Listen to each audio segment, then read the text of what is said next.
নমস্কার বন্ধুরা, আজকে আপনাদের সাথে একটা লোটে মাছের রেসিপি শেয়ার করছি।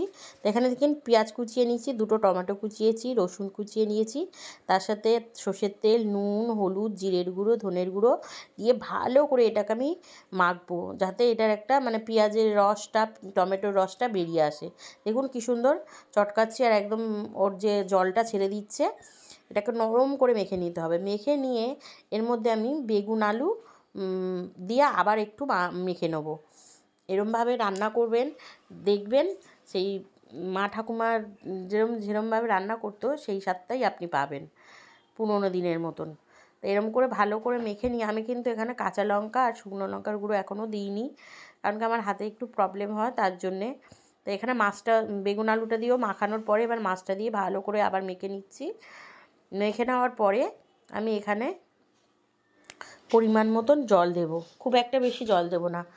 এখানে কাঁচা লঙ্কা কুচিয়ে দিয়েছি শুকনো লঙ্কার গুঁড়ো, আর একটুখানি দিচ্ছি কাশ্মীরি লঙ্কার গুঁড়ো দিয়ে এবার আমি এটাকে একটু খুন্তির সাহায্যে ভালো করে এটাকে আবার মেখে নেব।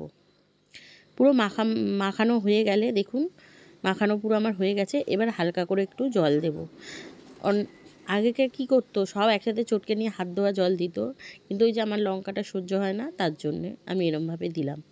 তা দেওয়ার পরে পরিমাণ মতন জল দিলাম, খুব একটা বেশি জল দিলাম না, কারণ কি এখানে 500 থেকেও কম মাছ আছে, আর লোটে মাছে তো জানেন জল ওঠে, তার জন্যে বেশি জল দেওয়ার দরকার নেই, হালকা করে জল দিলাম।